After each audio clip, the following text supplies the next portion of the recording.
Halo semuanya, ketemu lagi di Lab Advance 1. Nah, hari ini tuh kita akan membahas tentang business combination. Di mana pada dunia nyata perusahaan biasanya kalau dia ada kelebihan dana itu dia bisa saja melakukan pengakuisisian perusahaan lain. Dan apa sih yang diakuisisi itu bisa net asset dan common stock gitu. Nah, untuk penjelasan teorinya juga ada di video lab. Ini step-stepnya aku udah taruh di sini, jadi aku screenshot dan aku taruh sini untuk kalian kalau mau belajar. Jadi di sini tuh kita lebih ke step-step gitu ya, bukan jurnal.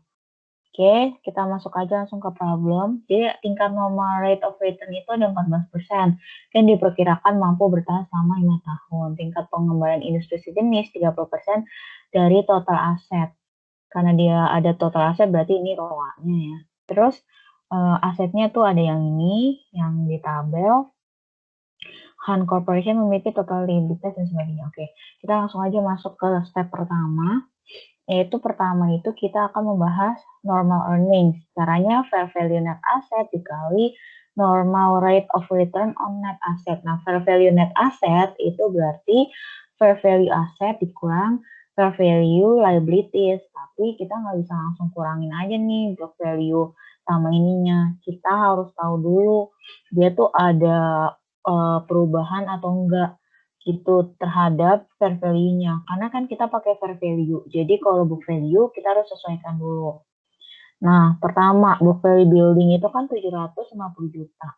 Nah, fair value-nya berapa? Kita bisa lihat di informasi yang paling bawah. Jadi ternyata saat penilaian terhadap aset, itu ada beberapa aset yang mengalami perubahan nilai. Oke. Nah, building itu mengalami penurunan nilai sebanyak 45 juta. Berarti building 750 juta kita kurangin 45 juta. Karena ada penurunan nilai 45 juta. Jadi 705 juta. Dan kalau kita hitung penurunannya itu berapa persen? Itu caranya penurunan yang tadi kurang yang sebelumnya, habis itu dibagi yang sebelumnya. Jadi maksudnya kita selisihnya kedua ini itu dibagi dengan yang tadi sebelumnya. Sorry. Jadi ada minus 6%. Jadi ada penurunan sebesar 6%. Nah, terus selanjutnya itu ada furniture. Furniture itu dia bilang book value-nya itu 380 juta 500. Ini. Nah, kita taruh di sini 380 juta 500. Nah, kita lihat di sini itu ada kenaikan atau penurunan. Kita baca furniture itu mengalami kenaikan sebesar 17%. Jadi furniture itu ada kenaikan sebesar 17%. Berarti tinggal kita kalikan dengan 117%. Nah, sama ini juga kalian cara cari 17% ini sebenarnya kalau mau diselesain terserah, cuman ini kan udah dikasih tahu ya di sini kenaikan sebesar 17%. Cuman kalau mau diselesain ya bisa ini terus kalian kurang ini, habis itu kalian bagi dengan ini. Jadi hasilnya tetap sama 17% juga dan dia plus karena dia naik. Terus yang ketiga itu ada mesin. Mesin itu ada 210 juta 750. Kita tulis di sini 210 juta itu book value. Nah, terus dia bilang mesin itu mengalami penurunan sebesar 5%. Ya udah dia berarti kalian kalikan 95% karena 100% kurang 5% ya. Jadi 95%. Terus kalian bisa langsung taruh aja dia minus 5% karena kan dibilang penurunan 5%. Nah, kalau kalian mau cari selisihnya juga bisa yang kayak tadi. Habis itu yang keempat itu ada paten. Nah, paten ini dibilang itu kan dia book value-nya 125 juta yang ini 125 juta. Nah, terus kalian taruh aja 125 juta. Terus dia bilang paten kita lihat ada nggak nih yang terkait dengan paten nih. Paten itu mengalami kenaikan sebesar 10%. Berarti kalian tinggal kalikan lagi 110%. Dan terus di sini plus 10%. Nah, terus untuk vehicle itu dia 250 juta book value-nya. Jadi kalian taruh book value, nah dibilang sisanya nggak ada perubahan. Berarti vehicle nggak ada perubahan, tetap 250 juta untuk si nilai wajarnya. Terus kita tinggal tambahin aja, kita tambahin aja semua. Nah, dapatlah fair value aset. Fair value aset berarti kita bisa taruh di sini, ya, sesuai dengan yang tadi kita udah hitung di sini. Ingat jangan pakai yang book value ya, tapi pakai yang fair value. Karena kita mau carinya itu fair value net asset. Udah fair value liabilities itu kalian langsung masukin aja ini. Yang total liabilitiesnya yang 860.700.000 di sini. Terus tinggal kalian kurangin deh keduanya. Terus setelah kalian kurangin itu baru dapat kan net asetnya berapa. Nah setelah itu kan rumus dari normal earnings itu dikali normal rate of return on net asset. Berarti kalian kalikan dengan yang ini 13% dari total aset ini. ROA-nya atau return on assetnya. Ya, 13%, kalian berarti tinggal kalikan nih keduanya. 877 dikali 13%. Dapat 114 juta sekian. Nah, inilah normal earnings kita. Kita udah dapat nih satu untuk yang normal earnings kita. Oke, step 1 selesai. Sekarang kita ke step 2, yaitu menghitung average earnings. Nah, menghitung average earnings itu nggak bisa langsung gitu, karena kita harus sesuaikan juga si pre-tax income yang dikasih tahu soal ini, yang pre-tax income tahun 2018 berapa, tahun 2019 berapa, dengan beberapa hal yang harus disesuaikan seperti gain, extraordinary loss, dan sebagainya. Nah, pertama kita bikin dulu formatnya ini ada 3 tahun, yaitu 2018, 19, dan 2020. Tahunnya dari mana? Ini kalian bisa lihat ada pre-tax income untuk 2018 360 juta. Lalu ada 2019 naik 10%. Dan terakhir 2020 itu 380, 250. Ini. Nah, berarti kita langsung masukin aja pre-tax income pertama. Nah, pre-tax income itu yang pertama 2018 360 juta, terus 2019 itu naik 10% dari tahun sebelumnya, berarti kalikan dengan 110%. Nah, setelah itu di tahun 2020 udah ketahuan juga 380 250. Ya udah langsung ditaruh aja 380 250-nya. Nah, yang kedua itu kan harus sesuaikan gain or loss dulu aja, nanti DP-nya. Yang pertama gain or loss dulu. Nah, yang pertama itu ada gain on discontinued operation. Nah, kalau lagi menyesuaikan pre-tax income, itu kita harus istilahnya keluarin si gain or loss yang ada di per tahun itu loh. Jadi karena dia istilahnya kayak nggak rutin gitu ya, kayak extraordinary gitu, kayak nggak biasa, hal yang nggak biasa. Nah, hal yang nggak biasa ini, hal yang nggak rutin ini tuh harus kita keluarin. Karena kita cuma pengen tahu earnings, benar-benar earningsnya kita. Gitu. Nah, yang pertama kan gain on discontinued. Gain itu kan biasanya nambahin pre-tax income.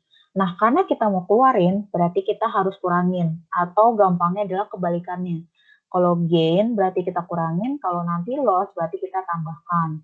Tapi logikanya adalah penjelasannya adalah karena gain kan dulunya nambahin pre-tax income. Nah, sekarang kita kurangin gitu. Kurangin karena mau dihapus atau dilepas gitu gainnya. Jadi yang pertama ada gain itu sebesar 5.738.500. Nah, ini itu terjadi hanya di tahun 2020. Di tahun 2020. Berarti kita taruh di bagian tahun 2020 lalu kita minus. Nah, selanjutnya ada extraordinary loss tahun 2019 sebesar 15.750.125. Ya udah berarti di bagian 2019 di sini itu kita taruh plus, seperti yang tadi aku bilang kebalikannya. Loss kan biasanya mengurangi pre-tax income, cuman karena kita mau hapus berarti kita harus tambahkan gitu. Terus gain on sale itu tahun 2018 sebesar 3.708.45. Ya udah berarti di tahun 2018 kita minus karena dia gain. Gain nambah, tapi kalau mau dihapus berarti kita harus kurangin. Nah, selanjutnya ada loss on sale. Nah, ini kenapa aku merahin? Karena ini ralat menjadi 2018 ya. Nah, sebesar 1.525.600. Berarti kita taruh di 2018 sebesar plus 1.525.600 karena dia loss, maka kalau mau dihapus kita harus close-kan. Terus amortisasi untuk paten itu 12.500.000 per tahun. Nah, ini ngaruhnya apa? Ngaruhnya adalah tadi itu kan kita paten ada kenaikan sebesar 10% ya di fair value-nya. Berarti kita harus sesuaikan juga kenaikan 10% yang paten ini. Ya, ini udah ada tulisannya juga paten naik 10% ini dengan si amortisasinya. Logikanya gini, paten naik 10%. Berarti amortisasinya akan semakin besar. Karena patennya kan semakin besar, berarti amortisasinya juga akan semakin besar. Amortisasi yang semakin besar, karena dia adalah beban atau expense, maka akan semakin mengurangi pre-tax income. Jadi logikanya gitu ya. Karena amortisasinya makin besar dan dia itu beban atau expense, maka dia akan mengurangi si pre-tax income lebih lagi. Jadi caranya kalian 12.500.000 per tahun ini itu kalian kalikan dengan 10% atau kenaikannya si paten. Terus minus karena dia kan semakin mengurangi ya, karena bebannya semakin besar. Dan sama ke 3 tahunnya, 1.250. Terus untuk yang building juga tadi kan dia kalau nggak salah ada turun 6%. Nah ini, ya ini building turun 6%. Nah, ini juga harus disesuaikan berarti ke DP-nya. Kalau building itu turun nilainya, berarti kan DP-nya juga turun. DP yang turun berarti menyebabkan beban perusahaan mengecil. Karena beban perusahaan mengecil berarti menambah pre-tax income, makanya di sini plus. Nah, caranya ya udah nggak sama aja. Cuman ini kan dibilang total depresiasinya 74, 725, 750. Nah, ini kalian bisa dari 74, 725, 750 kalian kalikan 10 per 20 berarti karena building itu berarti rasionya pakai yang 10 ya, pakai yang 10. Pakai yang 10, berarti 10 per 20. 20-nya dari semester 4 tahunan. Terus dikali 6%, yaitu karena dia turun 6%. Terus dia plus, ya, dia plus karena ya penjelasannya aku tadi, dan itu sama ke 3 tahunnya juga. Nah, terus untuk yang furniture juga sama, ya, kali 6 per 20, karena yang furniture berarti yang rasio yang 6, ya. Terus kalian kali dengan 17%, karena tadi furniture itu ada naik 17%. Gitu. Karena naik berarti depre bertambah, beban bertambah, mengurangi pre-tax income, mengurangi pendapatan perusahaan. Berarti minus. Nah, terus depre vehicle nggak ada, karena dia tadi nggak mengalami penurunan or kenaikan. Terus mesin tadi juga ada, caranya juga sama. Kalian tinggal 74 bla bla kali 4 per 20, tapi abis itu kalian kaliin sama 1/4 karena dia bilang mesin itu adalah 1/4 dari depresiasi vehicle. Tadi kan vehicle itu yang 4 ya perbandingannya, ya rasionya 4, berarti 4 per 20 kali 74, 725, 750. Nah terus mesin itu 1/4 dari vehicle, berarti 1/4 dikali. Nah, terus kita kalikan dengan 5%, karena tadi itu mesin itu ada penurunan 5% ini. Terus, udah dapat 186.814, ini ketiga tahun juga sama, karena dia turun, berarti ya DP-nya nurun juga, terus berarti expense-nya menurun, berarti nambah income, makanya di sini plus. Oke, terus kalian tinggal tambahkan, tambah kurangkan maksudnya semuanya, kalian tambah kurangkan, udah dapat ketiganya, baru average earnings-nya adalah ketiga ini dibagi 3 ya. Ketiga ini dibagi 3 untuk tahu rata-rata earnings perusahaannya itu berapa. Yaitu 378, 729, 700. Jadi kita kan mau mengakuisisi si Hancorp nih. Nah, kita itu pengen tahu si Hancorp ini nih sebenarnya menguntungkan nggak sih gitu. Jadi kita pengen tahu earnings-nya si Hancorp ini tuh gimana gitu, proyeksi earnings-nya dan sebagainya.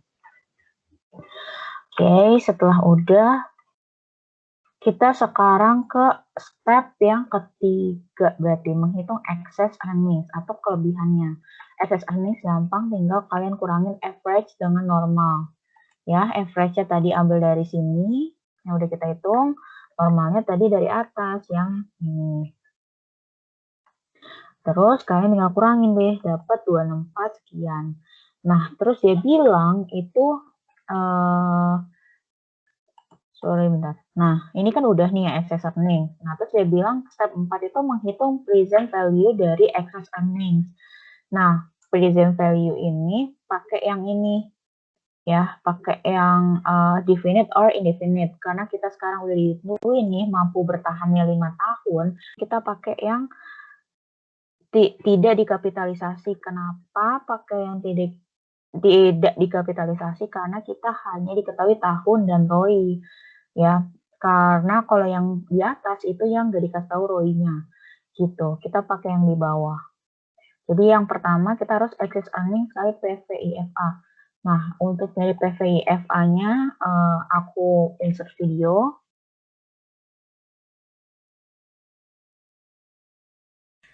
Halo semua, jadi ini itu cara untuk nyari si yang GFA ini, yang rumusnya itu ini, yang 1 tambah 1 bla bla bla itu. Nah, kalau misalkan kalian udah tahu, kalian bisa skip aja. Jadi kita buka, itu kan dia years-nya itu ada 5, terus ROI-nya 14%. Ya udah, kalian ke kalkulator saintifik kalian itu langsung aja. Caranya itu yang pertama kita ambil yang 1 dibagi 1 bagi 1 plus R pangkat N-nya dulu. Berarti kalian langsung aja 1 terus dibagi, habis itu dalam kurung 1,14, karena kan 14%. Jadi 1,14, habis itu kalian pangkatin aja sama banyaknya tahun, yaitu 5. Nah, udah dapat kan 0, bla bla. Nah, habis itu kan baru dapat yang 1 bagi 1 plus R pangkat N. Habis itu tinggal 1 kurang 1 terus kurang ans yang tadi kita udah cari. Nah, udah dapet. Terus baru yang bawahnya yang bagi R. Langsung aja kita bagi R-nya, berarti 0,14 atau 14%. Dapat 3,433 bla bla bla sesuai dengan si KJ-nya. Nih. 3,433 tuh sama. Gitu. Oke, jadi itu adalah cara ngitung PVIFA. Nah, udah dapat, berarti kalian tinggal kalikan si excess earning kali PVIFA yang udah didapat tadi. Nah, dapat 900 juta sekian. Nah, terus yang terakhir, step terakhir itu kita akan menghitung implied offering price. Caranya PV of excess earning tambah fair value net asset. PV of excess earning-nya ambil dari yang tadi, dan kita tambahkan dengan net asset itu yang ini, yang tadi kalian udah kurangin fair value asset dengan fair value liabilities. Udah kalian tambahkan, jadi 1M788 sekian gitu. Udah deh selesai. Jadi sampai terakhir implied offering price udah selesai, berarti step-stepnya semua. Oke. Oke, itu untuk problem 3. Nah, problem 4 itu sama aja. Kita bahas bareng-bareng lagi. Problem 4 itu jadi si Krisma ini mengakuisisi Nita. Nah, excess earning diperkirakan mampu bertahan 4 tahun. Berarti ini definite ya. Definite. Terus rate of return diharapkan sebesar 18%. Normal rate of return dari net aset industri sejenis itu 15%, berarti ROA-nya 15%. Nah, berikut ini adalah informasi-informasinya. Terus udah kita membahas dulu yang kenaikan atau penurunan fair value-nya itu. Jadi ini itu merupakan informasi mengenai nilai asetnya. Jadi Krisma Core ini ada book value-nya, ada 95, ada 50 dan sebagainya. Nah, Nitako ini. Nah, kalian mungkin agak terkejut ya. Terus gimana sih buat nentuin yang ininya nih, yang aset book value sebagainya ini? ngambilnya yang mana? Ya kita ngambil dari yang kita akuisisi, yaitu si Nitako. Kenapa nggak ngambil Krismako? Karena Krismako yang ngakuisisi. Nah, kita mau mengakuisisinya yang Nita, makanya kita ngambil Nita, berarti ambil 80, 500, 15, 250, dan sebagainya. Sampai sini. Nah, terus kita lihat di sini value ini juga udah ditentuin. Yang Nita itu yang 64, 400, 18, 250, 450, dan sebagainya. Ya, tinggal kita taruh aja deh di sini. Terus kita, seperti biasa, kita cari dulu dia naik atau turunnya itu ada berapa. Nah, berarti ini kita kurangin aja yang tadi 64, 400 kurang ini, dan dibagi ini. Berarti ada penurunan 20% dan seterusnya sama ya caranya. Terus udah fair value asetnya berarti kita bisa tambahin yang fair value ya, jangan yang value. Nah, fair value liabilities-nya itu ada yang di sini 400.000. Kita taruh di sini, berarti kita udah bisa ke step yang pertama. Step pertama itu adalah normal earnings. Nah, caranya itu kita tinggal tadi kan ada fair value. Ini dipindahin aja di sini.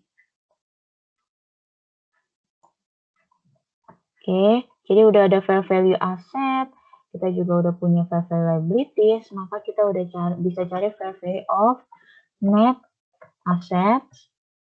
Tinggal kita kurangin keduanya. Dapat 551 200. Nah, setelah udah kita lihat, kita kalikan dengan normal rate of return on net asset. Berarti kita lihat di sini. Jadi normal rate of return dari net asset industri yang sejenis itu 15%. Berarti ROA-nya itu 15%. Berarti kita bisa dapat di sini normal earnings. Kita kaliin aja deh. 86280. Oke, jadi di sini aku memutuskan untuk langsung kasih ini aja biar nggak kelamaan videonya. Jadi tadi udah sampai 82680 kan. Nah, terus berikutnya itu ada average earnings. Nah, average earnings ini yang step kedua. Step kedua itu sama kayak tadi caranya. Jadi kalian harus sesuaikan dulu. Yang pertama itu sales revenue-nya itu ada di tahun 2017 450 dan sebagainya. Tapi jangan pakai semuanya. Karena kita kan mau akuisisinya di tahun 2021. Nah, berarti itu paling enggak 3 tahun sebelumnya. Berarti 2018, 2019, 2020 aja, 2017-nya nggak usah. Nah, 2018, 19, 20 itu selalu meningkat 12% dari tahun sebelumnya. Berarti itu kalian langsung ngambil aja yang 450.000 ini. 450.000 ini. Terus kalian kalikan 112% ke sini. Terus kalikan 112% lagi, tapi ngambil dari tahun sebelumnya. Karena dia bilang kan dari tahun sebelumnya, bukan dari tahun 2017 ini. Berarti bukan 450.000 kali 112% lagi, tapi dari yang 504 ini kali 112%. Dan begitu juga untuk 2020. Nah, selanjutnya itu kan kita baru sales revenue. Nah, terus kita ada persentase COGS, itu selalu tetap yaitu 75%. Berarti COGS kita 75%. Ya udah kalikan aja 75% dari setiap tahunnya ya, 75%, 75%. Terus sorry ini kayaknya kekecilan. Nah, terus gross profitnya berarti kita tinggal kurangin aja. Atau ya bisa ini juga dikali 25% juga bisa, atau tinggal kita kurangin aja keduanya. Nah, terus untuk dapat income berarti kita harus kurangin dengan expense dong. Nah, kita kurang dengan operating expense di tahun 2018, 19, 20 itu ada 12.500, 15.000, dan 17.500. Ya udah langsung taruh aja ketiganya. Terus baru deh kita kurangin si gross profit kurang expense. Ini juga kurangin. Oke, udah dapat semua. Nah, sekarang yang terakhir kita harus menyesuaikan dengan extraordinary gain on loss, terus ada DP, amortisasi juga. Yang pertama, extraordinary gain pada tahun 2018 itu ada 7.725. Ya udah berarti di tahun 2018 minus 7.725 karena dia gain dan mau dihapus berarti kita minus.